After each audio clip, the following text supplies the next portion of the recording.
Adotto.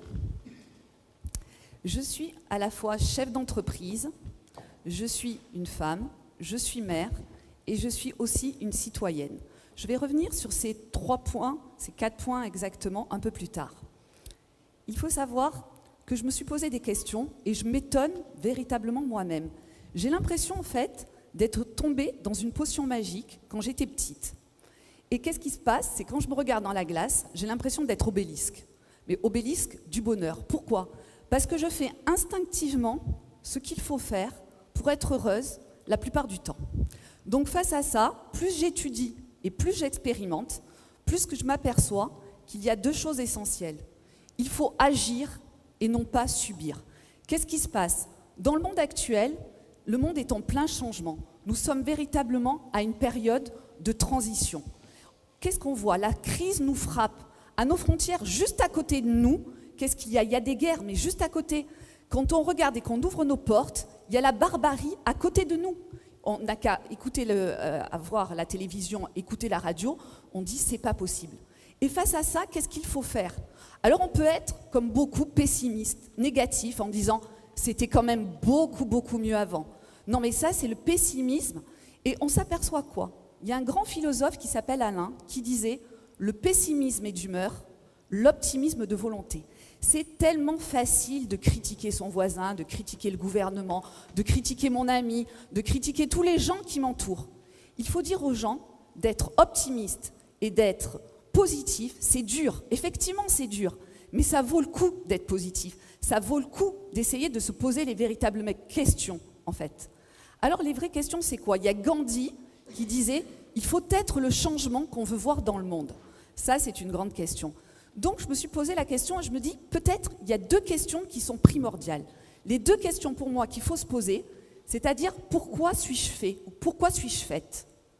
Et en même temps, qu'est-ce qui est bon pour moi? Monsieur, par exemple, est-ce que vous avez déjà réfléchi à pourquoi vous étiez fait et qu'est-ce qui était bon pour vous? Toujours. Toujours? Bon, bah alors c'est parfait. À partir de là, on va pouvoir se poser la question par rapport à la synergie, par rapport à notre sujet, qui est la synergie humaine. Voilà. Alors, la synergie humaine, je la vois par rapport à 3 points. Je la vois par rapport à moi, et ce que je vais vous proposer aujourd'hui, c'est d'être des égoïstes altruistes. Donc ça, effectivement, c'est un oxymore, mais on va y revenir. De voir par rapport à eux ce que sont les autres, et on va essayer de voir que c'est intéressant de se nourrir de la diversité. Et 3, c'est nous, c'est moi avec les autres dans le monde. Alors moi, on va essayer de voir comment être en fait un égoïste altruiste. Alors, notre vie tourne autour de 4 sphères. La sphère familiale, la sphère professionnelle, la sphère personnelle et la sphère sociale. Il faut savoir que la plupart du temps, nous naviguons parfaitement entre la vie familiale et la vie personnelle. Par exemple, moi, je suis mère de famille, j'ai ma famille, je suis mariée, très bien. Ma vie professionnelle, je suis chef d'entreprise. Et la plupart du temps, les gens, qu'est-ce qu'ils font? Ils cloisonnent. On est dans le ou, ma vie professionnelle, ma vie familiale. Ce qu'on vous propose là, ce que je vous propose aujourd'hui, c'est d'imaginer que vous avez aussi une vie personnelle et une vie sociale. C'est quoi la vie personnelle? Ma vie personnelle, c'est d'imaginer ce qui est bon pour vous. Qu'est-ce qui me fait plaisir? Alors moi, par exemple, c'est de faire du sport, c'est de lire de bons livres, c'est de sortir avec mes amis. Ça, pour moi, c'est important. Mais la plupart du temps, les gens oublient le côté personnel. Et encore plus les femmes. Les femmes, dès qu'on a eu un enfant, eh ben, on navigue plus ou moins bien entre notre sphère familiale et notre sphère professionnelle. Et on oublie souvent la part personnelle. Alors que la part personnelle, c'est peut-être une des parties au départ qui est la partie la plus importante. Qu'est-ce qui me fait du bien à moi? Parce qu'on peut être bien, soit que si on est bien quelque part avec les autres. Donc, ce que je vous propose, c'est de partir de ou et de passer au monde du et. Et la dernière, je vais revenir sur la dernière sphère, qui est la sphère sociétale. Alors la sphère sociétale, elle est complètement oubliée. La plupart du temps, les gens oublient de donner à l'autre. La sphère sociétale, c'est de dire c'est le bénévolat, c'est par exemple les associations. C'est qu'est-ce que je suis capable de donner sans attendre en retour. Et là, il faut imaginer que ça nourrit toutes ces sphères. On se retrouve avec le centre, se nourrissent les unes les autres. Personnellement, si je suis bien dans mon corps et dans ma tête après avoir fait du sport, quand je vais rentrer au niveau professionnel, professionnellement, moi je m'aperçois en tant que chef d'entreprise, je me sens beaucoup plus forte face aux événements. Quand tu rentres le soir au niveau de la famille, au lieu quand tes enfants ils ont eu des mauvaises notes, te mettre à crier, quand même, on est quand même un petit peu plus cool quand on a fait du sport et qu'on se sent bien dans son corps. Et la vie sociétale, c'est pareil. Il faut s'impliquer dans des réseaux, s'impliquer et savoir donner pour pouvoir après se nourrir quelque part les uns les autres. Je vais vous parler aussi maintenant de eux, les autres. Les autres, on est tous quelque part différents les uns des autres. Et c'est cette différence qui fait quelque part notre richesse.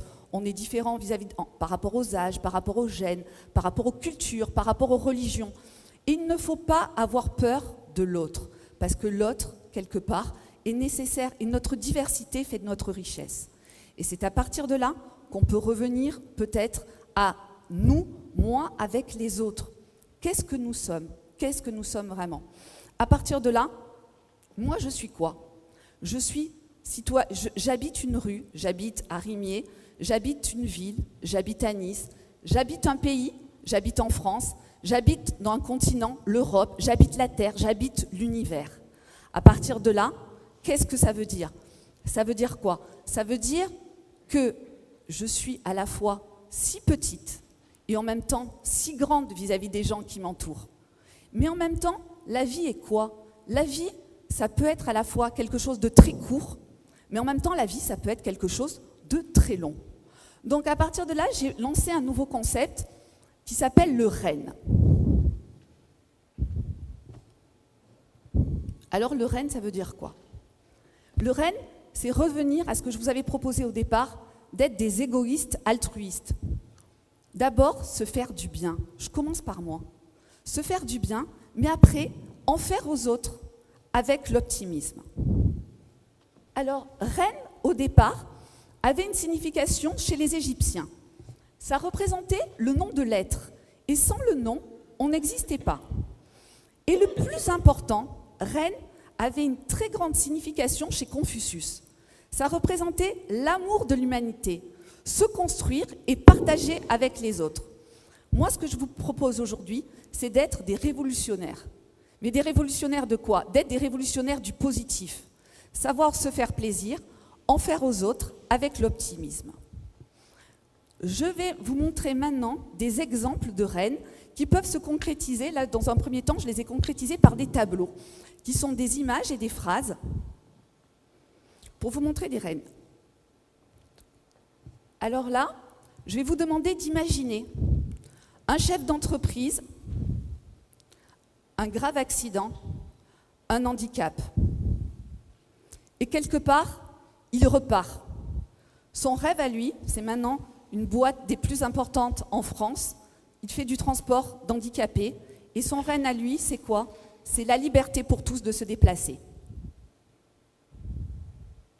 Un rêve peut se faire aussi par une phrase personnelle qu'on va projeter. Ça peut être aussi une phrase, comme une phrase ici d'Einstein.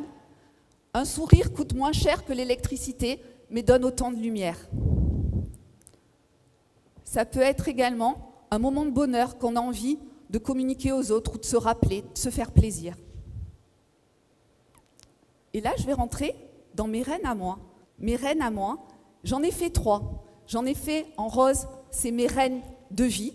Qu'est-ce qui me motive moi? Je suis allée chercher, savoir qu'est-ce qui étaient les petits points qui me permettaient de temps en temps de me donner de la pêche. Eh bien, c'est oser, aimer, s'émerveiller, partager, faire grandir. J'ai mes rênes aussi d'entreprise. Je les ai communiquées à tous mes salariés. C'est-à-dire, voilà, je leur ai dit, et maintenant on a fait aussi également le rêne de l'entreprise. Mais j'ai commencé par mes propres rênes à moi. Qu'est-ce qui me faisait dans mon entreprise plaisir? Ça peut commencer par dire bonjour, savoir dire merci, mais on peut passer au départ sur des choses les plus simples. Les choses les plus simples sont au départ les plus belles parce qu'elles commencent par le respect et le respect de l'autre.